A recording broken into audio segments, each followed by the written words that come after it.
Um, what a weird fucking song. That's from the movie Shocker.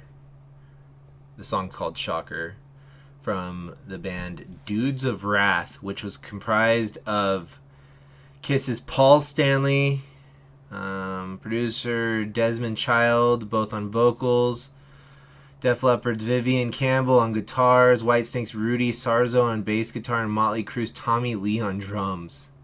Also, backing vocals by Van Halen bassist Michael Anthony and Kane Roberts. That's a weird song, dude. Anyways, welcome. Let me change this up here. Oh, my camera's not up. Oh jeez. Oh jeez. Let's fix it. We have to have a camera on here. What's up, everybody? This is Badass Movie Time. I'm going to talk about some movies and some TV shows with y'all. Does that work? I think that looks pretty good. Hi, guys. Hello. Welcome to the show. First up,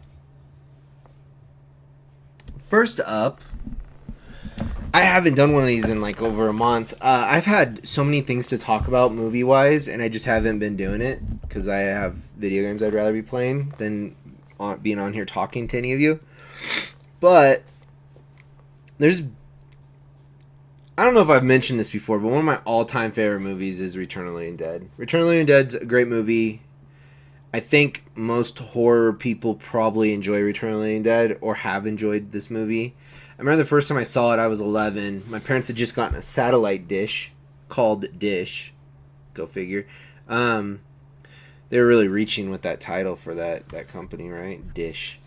And so we had HBO, and I watched Return of the Living Dead because we got it in October for my dad's birthday. So I watched Return of the Living Dead that Halloween. I was in 6th grade, I believe, too. Return of the Living Dead. What was the other one? Dawn of the Dead. I finally got to watch Dawn of the Dead all the way through at the age of 11. I had originally seen Dawn of the Dead when I was 7, and I think I've told this story. My mom rented Dawn of the Dead because I loved the remake of Night of the Living Dead. So my mom rented Dawn of the Dead from the Blockbuster or whatever video store was nearby. And that shit was intense, man. I don't think I finished it. I think I got up to when the helicopter blade hits the zombie in the head, and I was just like, this movie's fucking intense. One of the best movies ever made. Anyways, Return of the Living Dead blew me away when I first saw it. It's one of my favorite movies. I'm not here to talk about Return of the Living Dead at this time, although I love this movie. This is not new news, and I might have even talked about it before, but there was a weird trailer this last Christmas for... They're just calling it Return of the Living Dead because originality is dead, and we're just going to run this shit into the ground. So they want to release it this Christmas, so it's 40 years since the original Return of the Living Dead. And they're just calling it Return of the Living Dead, and their whole trailer was just the tar man dragging a Christmas tree through a graveyard. And it's like, yeah, okay. It's supposed to take place 18 months after the original. It's probably going to be pretty stupid. That's just my honest opinion. I looked up who the director was. He directed some other movie that I could care less about. Not somebody I really am familiar with. They somehow got the rights to this movie, and they're going to make a movie, and they've just been selling... They already have a tabletop game out for sale, and it's just kind of a weird, icky thing to me. And most Return of the Living Dead fans will...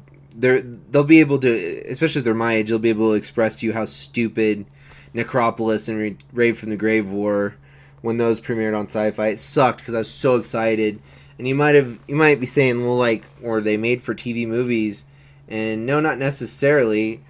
A few years, I think maybe even a year, maybe 2 years, might have been 2003. Sci-Fi Channel had premiered Beyond Reanimator, which is a fantastic movie. So I was like, cool, man, this is gonna be good. I've been waiting for this since the 1993. When did Return of the Living Dead 3 come out? 1993. That was like one of my favorite horror movies when I was a kid. Anyways, Necropolis and Rain from the Grave were awful movies, and that was like the last big movies I was waiting for before I went to the military. Whatever. So I think after being burned so bad by those terrible fucking movies, I don't have high hopes for this. I feel like Return of the Living Dead is something that doesn't need a return. Get it? Get my jokes?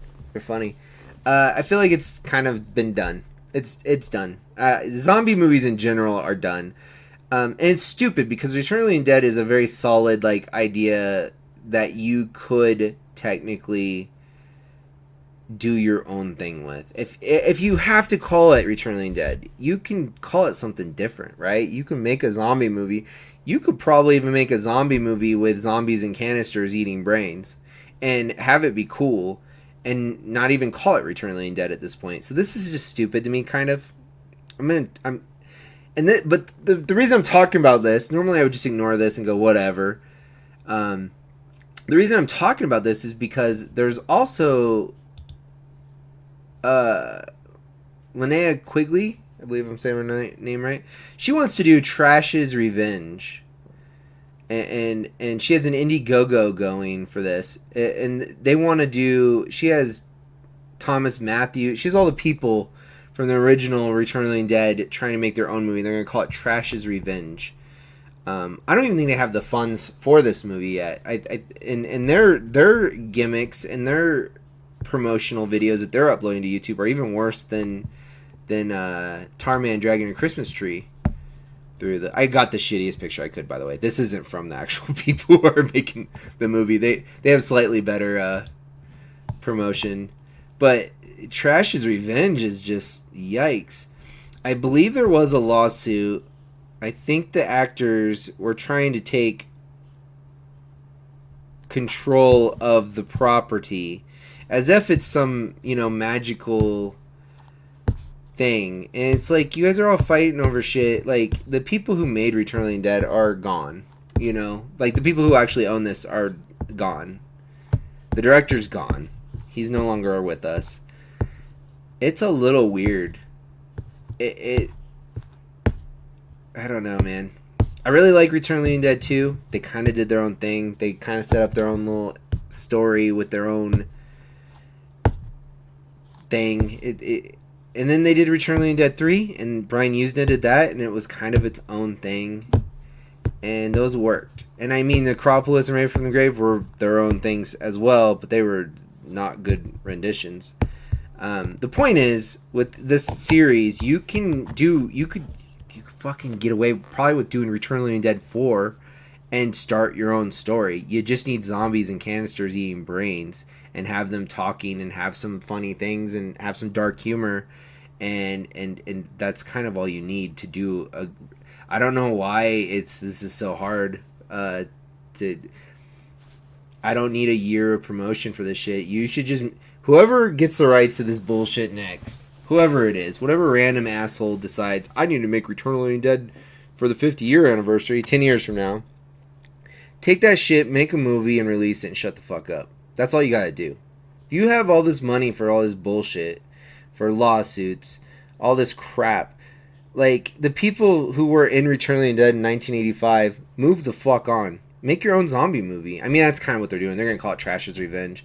But there's people like arguing over which one's gonna be better. I'm gonna go on a limb and say they're both gonna suck.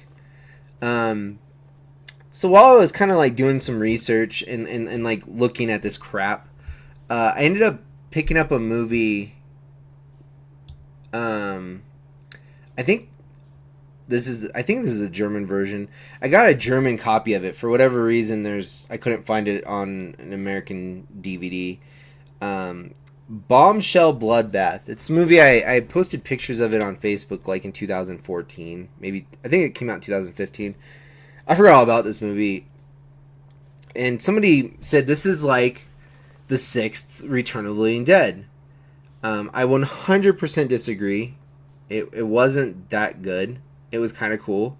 I really liked the guy who made it. I like that. I like the movie as a zombie movie. I don't like looking at it like it's a Return of the Living Dead movie because it's not really. It's just a zombie movie.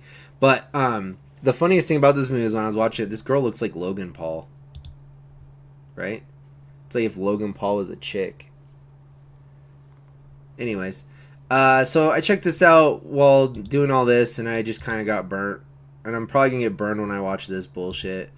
I hope I'm wrong. It would be rad to have like a new Return of the Living Dead movie. I'm just very skeptical on the topic right now at this time, and I think most like horror people probably are a little like. We'll see when Christmas comes. I'm sure we'll be talking about this again. So I got a bunch of movies to talk about. I'm saving best for last, so let's jump into it. It's been a few weeks, but we finished The Last of Us Season 2. I think they nailed it. I think they did a great job. If you're not familiar with the story, you were probably taken aback on some of the stuff that occurred. It's good stuff, though. It's fun. I like the setup for the third season. I thought it was solid. I enjoyed it. I have nothing but good things to say. It's very true to the show, or to the game, which is rare with this stuff. Typically, once again, as you know, being a fan of the original Texas Chainsaw Massacre or Return of the Living Dead, you kind of get burnt with this stuff usually. Video game adaptations, I guess, is what I'm talking about. As a Resident Evil fan, like, fuck, dude. We got fucked for 6 movies on that. They're doing another another Resident Evil movie as well. I'm actually excited about that. I think the director of Barbarian's doing it, right? Is that who's doing it? Somebody cool's doing the next Resident Evil. Anyways, this was great. This is good stuff. You should check it out. It's on HBO. I believe this is Paramount. Yep, Paramount. My wife and I just watched through a show called Mobland with Tom Hardy, Pierce Brosnan, and I don't know who that chick is, but it was really good. I enjoyed this show a lot. I'm hoping there will be a season 2. And then the last show I wanted to mention and recommend was an Apple TV show called Dope Thief. This was a great show. I love this show. I enjoyed this so much. I was looking forward to watching each episode with my wife. We had a lot of fun with it. And I don't want to spoil anything, but this doesn't need a season 2. This is the guy who made it has said that he could do a second season. If they just did this one season for Apple TV and just left this as one thing, fucking perfect, dude. It's so good. I don't need another season of it. I thought it ended perfectly. I thought it was so good. Highly recommend this.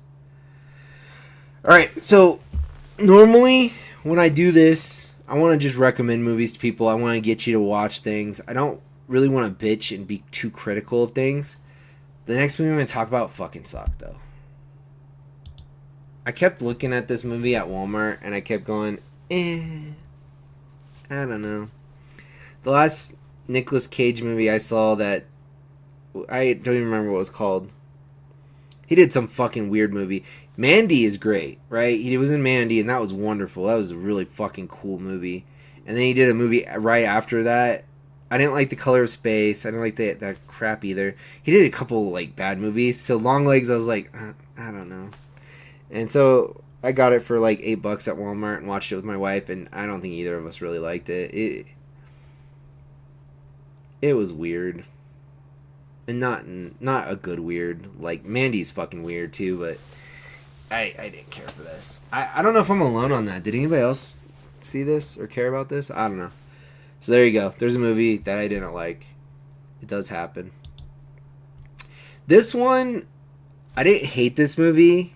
I kind of liked it, but I also it was another weird one. Like they were trying really hard with it.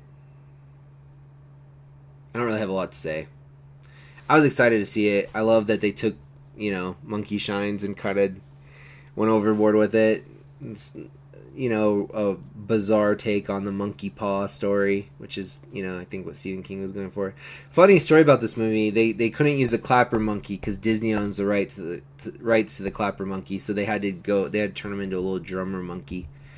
I wouldn't mind having a figure of this creepy ass monkey though. I would enjoy that. Okay, so I kind of got the stinkers out of the way. Zombie bloodbath or whatever was whatever. Longlegs was whatever. This was whatever. Oh no, wait, we have one more. Craven the Hunter. Craven's an interesting villain. He his whole thing. I mean, I think that this was cool. I mean, for a Spider-Man villain movie, which I don't know why this is a thing that we spend millions of dollars on, but Spider-Man, as far as Marvel goes, has the best villains, or rogue gallery, as Stan Lee would call them. Spider-Man's rogue gallery. They're cool, man. He has cool villains. Batman has DC's best line of villains. Spider-Man has the best villains. So Kraven's like this hunter.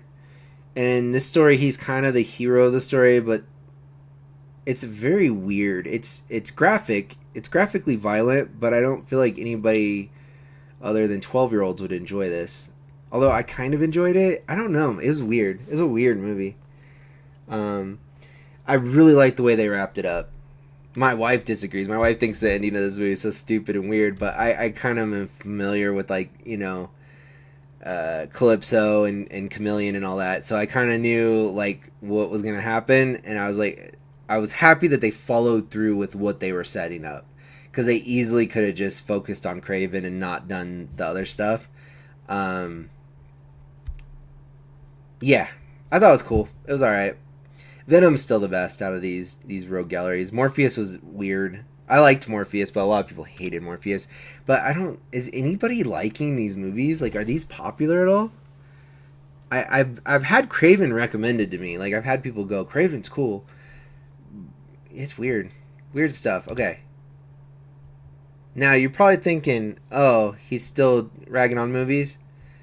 Fear Street Prom Queen was solid, dude. Fear Street Prom... If you like the other Fear Street movies that came out like 4 years ago, you probably like this. It was fun. This is cool. This is a cool nod to R.L. Stine books from my teenage years. I enjoyed it. I dug it. On Apple TV, my wife and I watched this really interesting movie. It's called Tetris.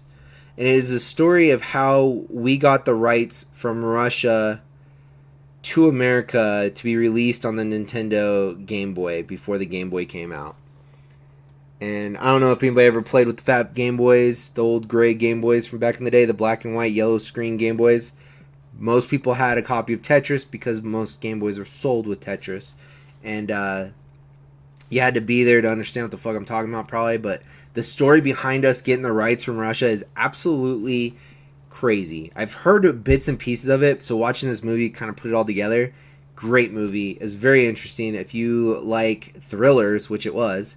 It's a thriller movie about how we got the rights to Tetris, which does not sound like it should be a thriller, but it was. It was a very cool movie. They knocked it out. Man,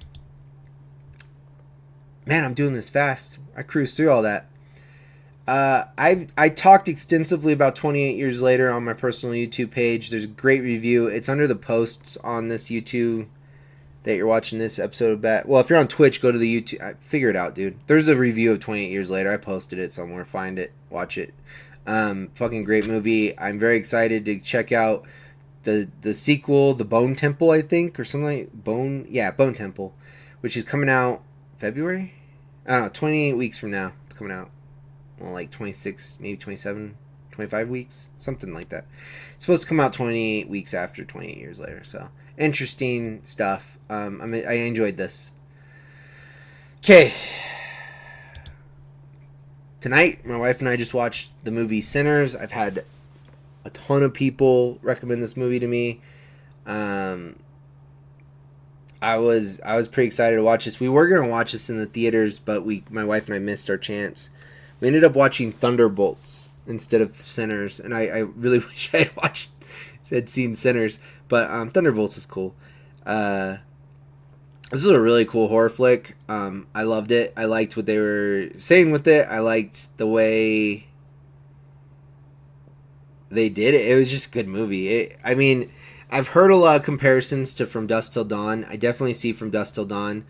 I would like to compare it to some other things that maybe a lot of people didn't catch. There is a huge hint of I Am Legend in this movie. As far as the vampires waiting outside where people are, luring them out and stuff, and the music, and I don't want to give stuff away. It does work like From Dusk Till Dawn, where the vampires don't show up until later. Uh, there's a lot of gore and stuff. I don't know. It was just a good movie, man. They didn't go too far with things. It's very like eerie and cool. The music was great. The people are likable. You're rooting for them. You don't want them to be hurt or to die. Um, it was fucking cool. It was a good movie, man. Uh, I really enjoyed it. I was very impressed with this movie. I highly recommend this movie. It's on HBO Max now. Go check it out. Go watch it. And that's it, guys. There it is. Long overdue, badass movie time. Go check out Sinners. Go check out 28 Years Later when that comes out, whenever. A couple other recommendations. Murderbot's great. My wife and I have been watching Murderbot. And I just watched Grown Ups and Grown Ups 2 this last week on vacation. Grown Ups is great. Grown Ups 2 still sucks. And I'm very skeptical over these Return of the Living Dead movies that are coming out for some weird reason by a bunch of 60-year-olds and some no-name director. That's it. Good night, everybody. Thank you for watching.